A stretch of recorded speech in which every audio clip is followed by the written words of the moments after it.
Welcome student.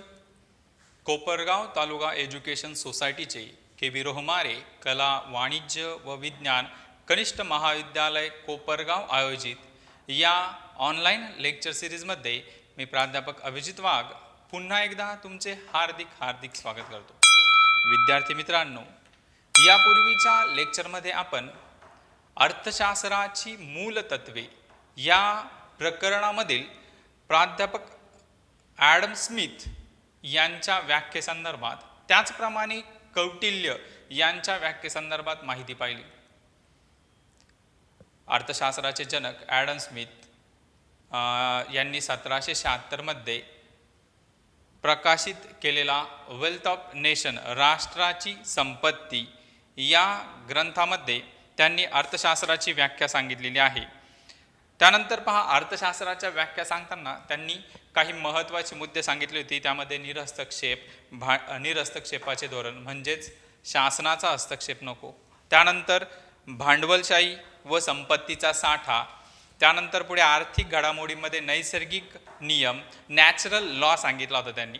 आणि या natural लॉमध्ये त्यांचं असं म्हणणं होतं की अर्थशास्त्रामध्ये एक इनव्हिजिबल हँड, त्याला तुम्ही म्हणतात अदृश्य शक्ती, जी मानवाला सतत कार्य करण्यासाठी व स्वतःचं हित साध्य करण्यासाठी प्रवृत्त करत असते. तर अशा प्रकारे ॲडम स्मिथ, त्यानंतर कौटिल्य यांची व्याख्या सांगितली होती आपण. कौटिल्य यांनी अर्थशास्त्राला महत्त्व दिलंय. त्यांचा अर्थशास्त्र नावाचाच ग्रंथ प्रकाशित आहे. त्यांनी अर्थशास्त्राबरोबरच जो राजा आहे, राजा किंवा राज्य यांच्या धोरणालाही वेटेज दिलं. त्यानंतर आजच्या या लेक्चरमध्ये आपण प्राध्यापक अल्फ्रेड मार्शल यांची जी कल्याणकारी अर्थशास्त्राची व्याख्या आहे त्या संदर्भात माहिती पाहणार आहोत. लक्षात ठेवा विद्यार्थी मित्रांनो, अर्थशास्त्राचे जे मतप्रवाह आहे त्यामध्ये सुरुवातीला ॲडम स्मिथ हे येतात सनातनवादी अर्थशास्त्रज्ञ. त्यांना तुम्ही म्हणतात क्लासिकल इकॉनॉमिक्स. लक्षात ठेवा, तुम्हाला एका मार्काच्या प्रश्नासाठी प्रश्न असतो की सनातनवादी अर्थशास्त्रज्ञ कोण? मग कोण आहे ते? Adam Smith. आणि त्यांनी लिहिलेलं पुस्तक वेल्थ ऑफ नेशन 1776 मध्ये. त्यानंतर आता आपण पाहतोय प्राध्यापक अल्फ्रेड मार्शल, ते आहे नवसनातनवादी अर्थशास्त्रज्ञ. त्यांना तुम्ही म्हणतात न्यू क्लासिकल इकॉनॉमिक्स्ट. न्यू क्लासिकल इकॉनॉमिक्स्ट नवसनातनवादी अर्थशास्त्रज्ञ प्राध्यापक अल्फ्रेड मार्शल यांनी 1890 मध्ये अर्थशास्त्राची मूल तत्वे बेसिक प्रिन्सिपल ऑफ इकॉनॉमिक्स नावाचा ग्रंथ लिहिला. आणि त्यातच त्यांनी अर्थशास्त्राची कल्याणकारी अर्थशास्त्राची व्याख्या सांगितली. अर्थशास्त्र हे मानवी कल्याणाचा अभ्यास करणारे शास्त्र आहे. या शास्त्रात प्राप्ती व आवश्यकतेनुसार उपलब्ध साधनांचा पर्याप्त वापर केला जातो. म्हणजे तुम्हाला काय गरज आहे, तुमची जी गरज आहे ती पूर्ण करण्याची जी साधनं आहे ती वेल युटिलाइज कशा प्रकारे होतील, चांगला वापर त्या साधनांचा कशा प्रकारे होईल. मी तुम्हाला याआधी उदाहरण दिलं की तुमच्या घरातील जे कमावणारी व्यक्ती आहे, तुमचे वडील असतील, मग ते वडील त्यांची संपत्ती, महिन्याचा पगार हा संपूर्ण घरावर चांगल्या प्रकारे कसा खर्च करतील त्याचं नियोजन ते करत असतात. आणि त्यासाठी प्रत्येक घटकाला त्यांच्याकडनं महत्त्व दिलं जातं, वेटेज दिलं जातं. पहा, मग आता समजा पगार आला, पगारामध्ये मग सर्वात महत्त्वाचं काय असतं? अन्नधान्य खरेदी, व्हेजिटेबल खरेदी, त्यानंतर एज्युकेशन कॉस्ट, त्यानंतर लाईट बिल असतात, टेलिफोन बिल असतात, त्यानंतर ट्रॅव्हल अलाउन्स, वाहतुकीचा खर्च असतो, त्यानंतर पुढे असतात मेडिकल वगैरे औषधोपचार इत्यादीसाठी, त्यानंतर मनोरंजनावर खर्च. अशा वेगवेगळ्या गोष्टींवर तुमचे वडील पैसा खर्च करत असतात. आणि हा पैसा खर्च करत असताना संपूर्ण घराचा विचार करून आणि संपूर्ण आवश्यकतेचा विचार करून हा पैसा खर्च केला जातो तुमच्या वडिलांकडून. आणि हाच पैसा खर्च करताना त्यांना अर्थशास्त्रातील बऱ्याच संकल्पना उपयुक्त ठरतात. म्हणूनच संपत्तीचा चांगल्या प्रकारे वापर कसा करायचा, उपलब्ध साधन संपत्तीचा चांगल्या प्रकारे वापर कसा करायचा याचं ज्ञान आपल्याला अर्थशास्त्रामधनं मिळतं.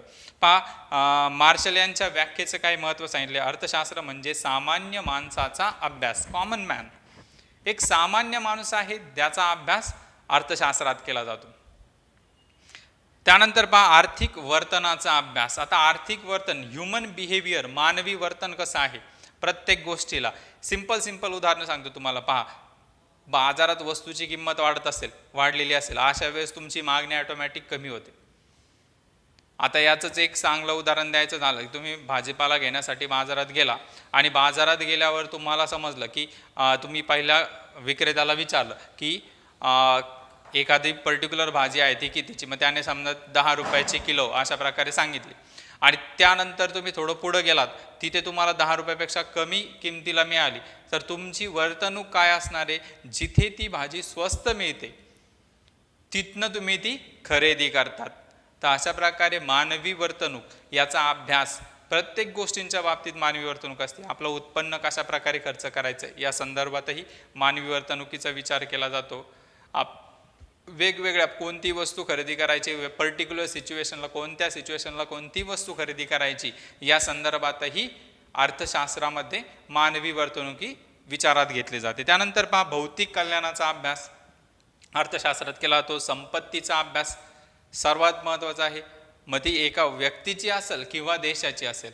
वैयक्तिक संपत्तीचा अभ्यासही केला जातो आणि राष्ट्रीय संपत्तीचाही अभ्यास अर्थशास्त्रात केला जातो. त्यानंतर पुढे आहे लिओनेल रॉबिन्स यांनी 1932 मध्ये अर्थशास्त्राची स्वरूप व महत्त्व यामध्ये एक व्याख्या सांगितली आहेत.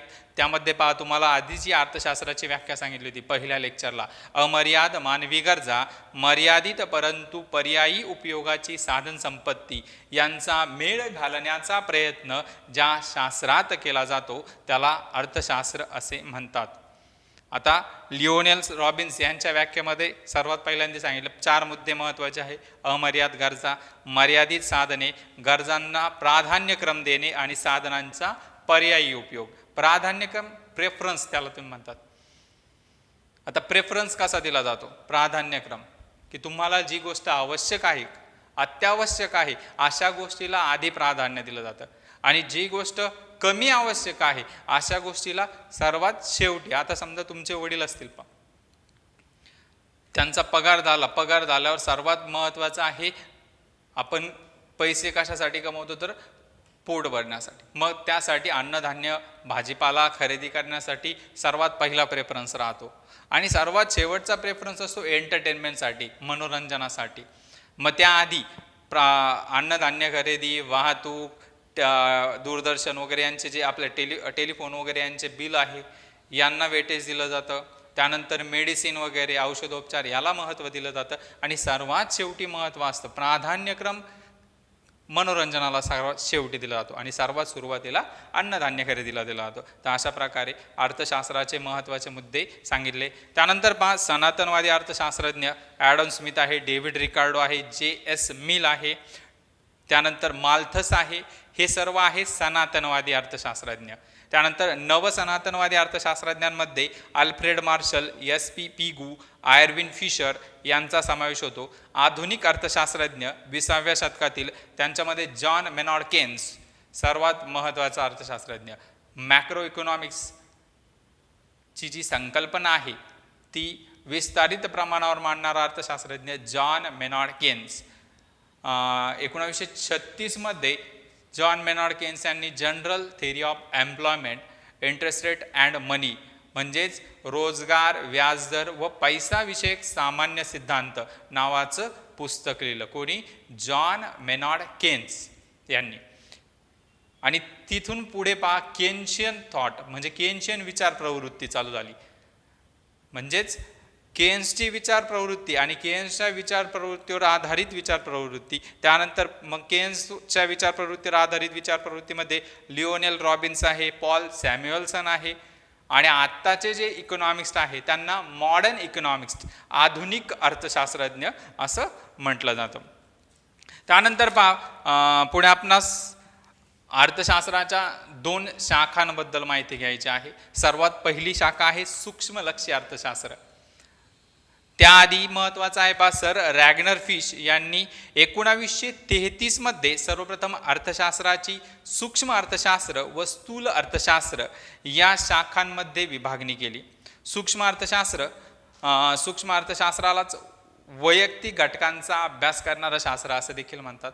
म्हणजे ज्या अर्थशास्त्राच्या ज्या शाखेमध्ये वैयक्तिक घटक किंवा लहानात लहान घटकांचा अभ्यास केला जातो त्या शाखेला सूक्ष्मलक्षी अर्थशास्त्र असे म्हणतात. मग पहा, त्यामध्ये विशिष्ट उत्पादन संस्था, विशिष्ट कुटुंब संस्था, वैयक्तिक किंमत, वेतन, उत्पन्न, वैयक्तिक उद्योग यासारख्या वैयक्तिक घटकांचा अभ्यास सूक्ष्मलक्षी अर्थशास्त्रात केला जातो. आणि याच सूक्ष्मलक्षी अर्थशास्त्रातील पहिली मूलभूत संकल्पना आपणास पाहावयाची आहे ती आहे गरज, नीड्स. आता गरज म्हणजे काय? त्यालाच तुम्ही म्हणतात अभावाची जाणीव म्हणजेच गरज होय. काहीतरी आपल्याकडे नाहीये, मग ते आपल्याकडे हवं आहे किंवा असणं गरजेचं आहे, त्याची जाणीव होणं. भूक लागली, मग दुकानामधनं जाऊन बिस्किट पुडा खरेदी करणं ही तुमची गरज आहे. तो बिस्किट पुडा खाणं तुमची गरज आहे. आणि ही जी गरज आहे त्या गरजेमधनंच उपयोगिता, मागणी यासारख्या संकल्पना निर्माण होत असतात.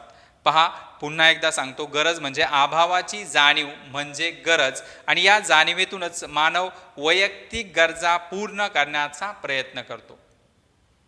आता एक सिंपल उदाहरण आहे तुमच्या समोर. पहा की आज महाविद्यालयामधनं ऑनलाईन टीचिंग केली जात आहे, आणि या ऑनलाईन टीचिंगसाठी तुम्हाला काय गरजेचं आहे, तर तुमच्याकडे अँड्रॉइड फोन असणं गरजेचं आहे, ज्याच्यावर यूट्यूब, व्हॉट्सअप या गोष्टी चालतील असं. मग आता या ऑनलाईन टीचिंगमुळे तुम्हाला अँड्रॉइड फोनची गरज भासली, म्हणूनच तुम्ही तुमच्या घरात मोबाईल असेल तर ठीक, नसेल तर मग तो खरेदी केला, किंवा तुमच्या घरातील मोठ्या व्यक्तीचा कोणाचा तरी मोबाईल तुम्ही थोड्या वेळासाठी आहे अभ्यासाच्या दृष्टिकोनातून वापरासाठी घेतला. मग ही काय झालेली आहे? तुमची एक प्रकारे गरज. त्यानंतर पहा, गरजा वाढण्याची 2 कारणे सांगितलेली आहे तुमच्या पुस्तकामध्ये. सर्वात पहिला आहे नवप्रवर्तन, राहणीमानाचा दर्जा सुधारण्यात. आता लाईफस्टाईल चेंज झाले. सुरुवातीला पहा धोतर कुर्ता घातला जात होता. जसजशी लाईफस्टाईल चेंज होत गेली तसतसं टी शर्ट, जीन्स पॅन्ट अशा कपड्यांची मागणी आजकाल वाढली. पूर्वीच्या पारंपरिक गरजा आणि आताच्या आधुनिक गरजा या लाईफस्टाईल चेंज, जीवनमानाचा दर्जा बदलल्यामुळे निर्माण झाला. म्हणजेच ही गरज कशामुळे निर्माण झाली? तर तुमच्या जीवनमानाचा दर्जा बदलला. त्यानंतर पुढे पहा, गरजा आणखी कशामुळे वाढत असतात? तर लोकसंख्या वाढीमुळे. घरात खाणारी तोंड वाढली तर त्या खाणाऱ्या तोंडांना पुरेल इतकं अन्नधान्याची गरज तुम्हाला करावी लागते. पहा, आता सिंपल उदाहरण देतो की तुमच्या घरामध्ये 4 व्यक्ती आहे, मग 4 व्यक्तींना पुरेल इतकंच अन्नधान्याची गरज तुम्हाला महिनाभर करावी लागते. आणि उन्हाळ्याच्या सुट्ट्यांमध्ये जर समजा तुमच्या घरी पाहुणे आले, तुमच्या घरातले 4 आणि पाहुणे 4, मग अशा प्रकारे तुमची अन्नधान्याची गरज काय होणार आहे? इथे वाढणार आहे. म्हणजेच पहा, खाणारी तोंड वाढली तर त्यांच्यासाठी आवश्यक असणाऱ्या गरजा देखील काय होणार आहे? वाढणार आहे. त्यानंतर पहा, गरजांची वैशिष्ट्ये सांगितली आहे पुढे. त्यामध्ये पहिलंच उदाहरण सांगितलं, अर्थशास्त्राची व्याख्या सांगितली. मानवी गरजा कशा असतात? अमर्याद असतात. त्या कधीही न संपणाऱ्या असतात. एक गरज पूर्ण झाली, पुन्हा नव्याने गरज निर्माण होत असते. म्हणूनच पहा, गरजांचं पहिलं वैशिष्ट्य सांगितलं आहे अमर्याद गरजा. मानवी गरजा अमर्याद असतात, त्या कधीही संपत नसतात. त्यानंतर त्या पुनरुद्भवी असतात. एकदा जेवण केल्यावर पुन्हा जेवण करण्याची गरज नाही असं होतं का? नाही. म्हणजेच एकदा जर तुम्ही जेवण केलं, कालांतराने काही वेळ गेल्यानंतर पुन्हा तुम्हाला जेवणाची गरज भासते. म्हणजेच गरजा कशा आहेत? पुनरुद्भवी आहे, पुन्हा पुन्हा उद्भवत असतात. त्यानंतर पहा, गरजा वयोमानानुसार बदलत असतात.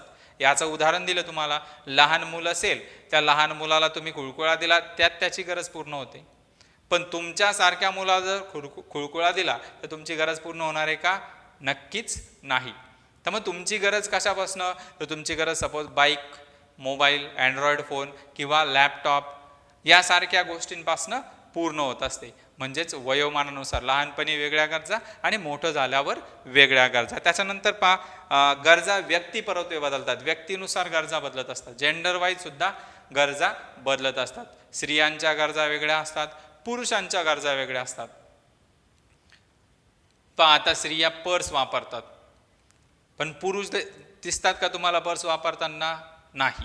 मग पुरुष काय वापरतात? वॉलेट. म्हणजे स्त्रियांची गरज त्या पर्सने पूर्ण होते आणि पुरुषांची गरज त्या वॉलेटने किंवा पाकिटाने पूर्ण होते. त्याच्यानंतर गरजा पसंती क्रमानुसार बदलतात.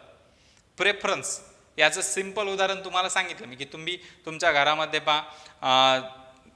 विथ फॅमिली तुम्ही हॉटेलमध्ये गेलात, मग तुमच्या बहिणीची मेनू कार्ड पाहून ऑर्डर वेगळी असते, तुमच्या वडिलांची ऑर्डर वेगळी, तुमच्या आईची ऑर्डर वेगळी आहे, तुमची ऑर्डर वेगळी, म्हणजे प्रत्येकाचा प्रेफरन्स वेगवेगळा असतो. काहींना स्वीट आवडतं तर काहींना स्पायसी आवडतं, मग त्यानुसार त्यांचा प्रेफरन्स असतो गरजांचा. अजून याचं उदाहरण द्यायचं झालं तर पहा, आता तुमच्या घरामध्ये टेलिव्हिजनचा सेट एकच आहे, मग तुमच्या वडिलांना न्यूज चॅनल आवडते, तुम्हाला स्पोर्ट चॅनल आवडते, तुमच्या बहिणीला एंटरटेनमेंटचं चॅनल आवडतं आणि आईला संगीताचं चॅनल आवडतं. तर अशा प्रकारे प्रत्येकाचे प्रेफरन्स काय आहे, वेगवेगळे. म्हणजे एंटरटेनमेंटची गरज पूर्ण करण्यासाठी सुद्धा प्रेफरन्सेस वेगळे आहे, प्राधान्यक्रम वेगळा आहे. त्यानंतर पुढे पहा, गरजा हवामानानुसार बदलतात. उन्हाळ्यातल्या गरजा वेगळ्या असतात, हिवाळ्यातल्या गरजा वेगळ्या असतात. उन्हाळ्यामध्ये तुम्हाला थंड पदार्थांमध्ये गरज भासते, उन्हाळ्यामध्ये थंड पदार्थांमध्ये गरज भासते, तर हिवाळ्यामध्ये गरम पदार्थांमध्ये गरज भासते.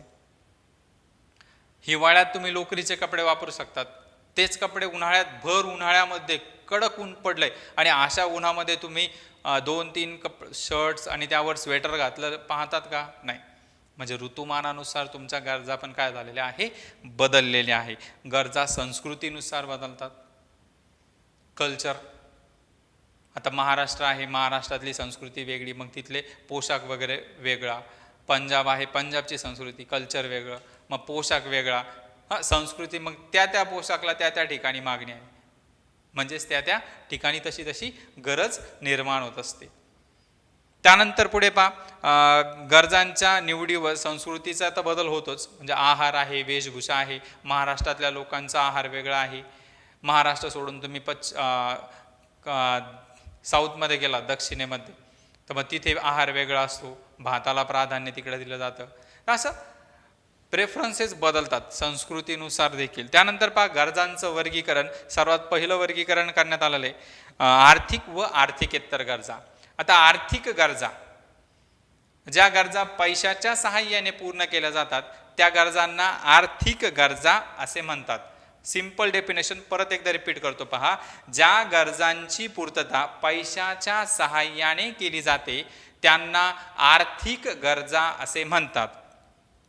फॉर एक्झाम्पल, मोबाईल खरेदी करायचा पैसे लागतात, पेन खरेदी करायचा पैसे लागतात, अन्नधान्य खरेदी करायचं आहे, औषध खरेदी करायचं आहे, पैसे लागतात. म्हणजे या काय झाल्या तुमच्या आर्थिक गरजा. त्यानंतर आर्थिकेतर गरजा आहे. आर्थिकेतर गरजा, ज्या गरजांची पूर्तता करण्यासाठी पैशाची आवश्यकता नसते अशा गरजांना तुम्ही म्हणतात आर्थिकेतर गरजा. फॉर एक्झाम्पल, ऑक्सिजन इनहेल करतात तुम्ही, मग ऑक्सिजन इनहेल करण्यासाठी आता पैसे मोजताय का? नाही.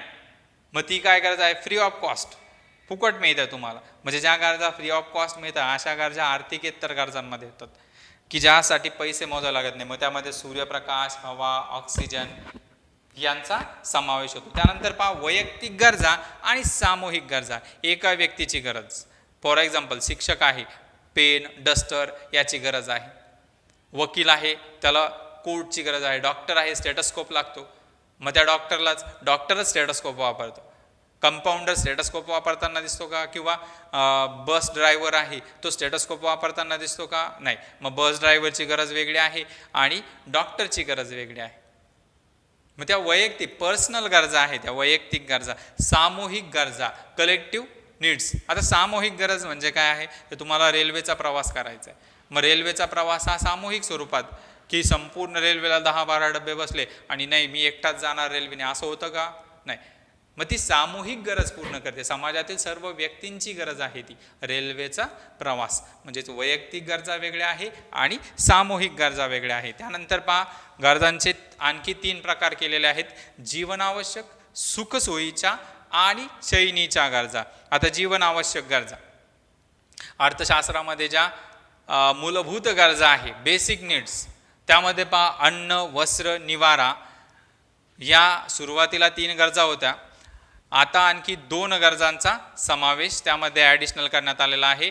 अन्न, वस्त्र, निवारा, आरोग्य आणि शिक्षण या गरजांना जीवनावश्यक गरजा असे म्हणतात. त्यानंतर पुढे आहे सुखसोयीच्या गरजा. ज्या गरजा व्यक्तीला जीवनामध्ये सुख समाधान देतात अशा गरजांना सुखसोयीच्या गरजा असे म्हणतात. फॉर एक्झाम्पल धुलाई यंत्र आहे, मिक्सर आहे, याच्या सहाय्याने तुमची गरज पूर्ण होते. त्यानंतर पुढे आहे चैनीच्या गरजा. त्याच्यामध्ये पहा, ज्या गरजांमुळे व्यक्तीला आनंद व सामाजिक प्रतिष्ठा प्राप्त होते अशा गरजांना तुम्ही चैनीच्या गरजा म्हणतात. फॉर एक्झाम्पल वातानुकूलित गाडी असेल, फर्निचरयुक्त घर असेल.